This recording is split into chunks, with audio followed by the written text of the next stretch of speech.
DTPCയുടെ നേതൃത്വത്തിലുള്ള കൊല്ലത്തെ 8 point art cafe സ്വകാര്യ വ്യക്തിക്ക് കൈമാറാനുള്ള രഹസ്യ നീക്കം, അതിൻ്റെ ചെയർമാൻ കൂടിയായ ജില്ലാ കളക്ടർ പോലും അറിയാതെയുള്ള നീക്കമാണ് ഇവിടുത്തെ സാംസ്കാരിക പ്രവർത്തകരും സാമൂഹ്യ പ്രവർത്തകരെല്ലാം ചേർന്ന് കഴിഞ്ഞ ഒരാഴ്ചയായിട്ട് നിരന്തരമായ ഇടപെടൽ കൊണ്ട് അത് തടസ്സപ്പെടുത്തിയിരിക്കുകയാണ്, അത് തടഞ്ഞിരിക്കുകയാണ്.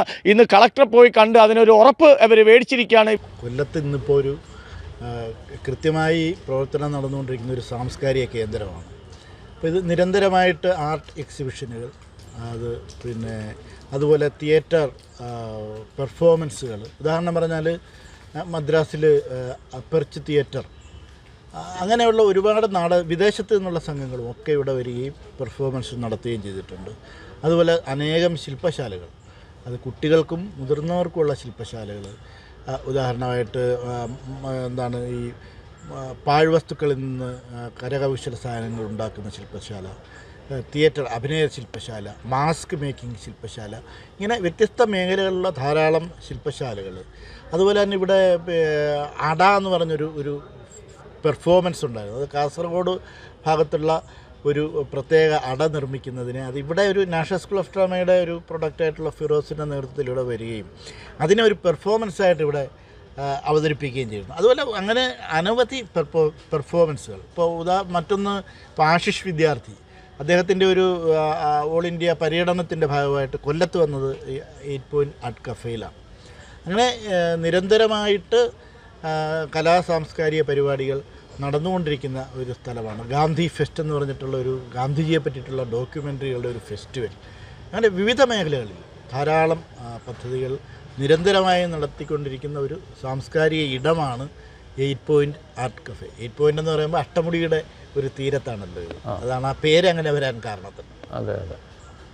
ഇപ്പോൾ ഇത് എന്താണ്, നിലവിൽ ഒരു 3 വർഷത്തോളം കരാർ ഉള്ള ഇത്രയും നല്ലൊരു കേന്ദ്രമാക്കി മാറ്റി അദ്ദേഹത്തിൽ നിന്നും മാറ്റി ഇതിൻ്റെ ചെയർമാനായ ഡിസ്ട്രിക്ട് കളക്ടർ പോലും അറിയാതെ മാറ്റുന്നതായിട്ടൊക്കെ ഒരു അഭ്യൂഹം ഇങ്ങനെ പരന്നതെന്താണ്, എന്തായിരിക്കും? ഇതിന് 8 പോയിന്റ് ആർട്ട് കഫേക്ക് ഒരു വലിയ ചരിത്രമുണ്ട്. ഇപ്പോൾ ഒരു 10 വർഷമായിട്ട് ഇതിപ്പോൾ ഇവിടെ പ്രവർത്തിക്കുന്നത്. അതിനു മുമ്പ് ഇതൊരു പണ്ട് കുതിരലായമായിട്ടൊക്കെ കിടന്ന് ഉപേക്ഷിക്കപ്പെട്ട അവസ്ഥയിൽ കിടന്നിരുന്ന ഒരു ബിൽഡിങ്ങാണ്. അപ്പോൾ അതിനെ ഈ ഷെൻലയുടെ നേതൃത്വത്തിൽ അത് ഒരുപാട് പ്രയത്നവും ഒരുപാട് സമ്പത്തും ചിലവാക്കിയിട്ടാണ് ഇന്നത്തെ ഈ ഒരു അവസ്ഥയിൽ ആക്കിയെടുത്തത്.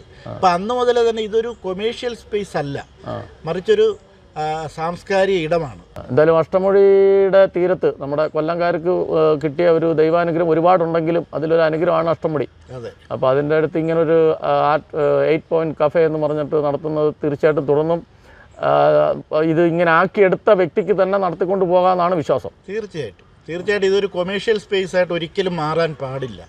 ഇതൊരു സാംസ്കാരിക നടത്തുന്നത് ഇപ്പോൾ നടത്തിക്കൊണ്ടിരിക്കുന്ന ഷെൻലയാണ്. ഷെൻലയുടെ നേതൃത്വത്തിലാണ് ഒരു ചെറുപ്പക്കാരുടെ ടീമുണ്ട്.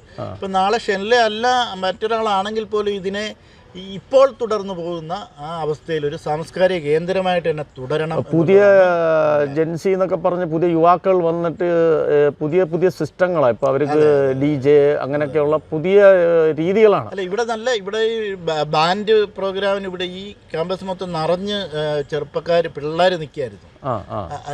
അങ്ങനെ വ്യത്യസ്തങ്ങളെ ഒരുപാട്. ഇപ്പോൾ ഇവിടെ ഉമ്പായിയുടെ പരിപാടി ഉണ്ടായിട്ടുണ്ട്, ഇവിടെ VKS ഇവിടെ വന്നിട്ട് പിള്ളേരുമായി സംസാരിച്ചിട്ടുണ്ട്. അങ്ങനെ ഒരുപാട് പ്രോഗ്രാമുകൾ കൊല്ലത്ത് വേറെ എങ്ങും കിട്ടാത്ത രീതിയിൽ നടക്കുന്ന ഒരു സ്ഥലമാണ്. അപ്പോൾ ഇതിങ്ങനെ തന്നെ തുടരണം. അതാണ് ഞങ്ങൾ കലാകാരന്മാരെന്നല്ല എല്ലാ വിഭാഗപ്പെട്ട ആൾക്കാർക്കും ഇവിടെ ആഗ്രഹം അതുതന്നെയാണ്. ഇതൊരു കൊമേഴ്ഷ്യൽ സ്പേസ് ആകാൻ ഒരിക്കലും സമ്മതിക്കാൻ പാടില്ല. എന്തായാലും താങ്കളുടെ ഇപ്പോൾ ഉള്ളവരെ ഈ സാംസ്കാരിക ആൾക്കാരുടെയൊക്കെ ഒരു ഇടപെടലിൽ അത് പൂർണ്ണമായിട്ട് വിജയം കണ്ടുവെന്ന് വേണം കരുതാൻ. തീർച്ചയായിട്ടും അത് അങ്ങനെ തന്നെ മുന്നോട്ട് പോകാൻ കഴിയട്ടെ. കർമ്മ ന്യൂസുമായിട്ട് പങ്കുവച്ചതിന് നന്ദി. സന്തോഷം.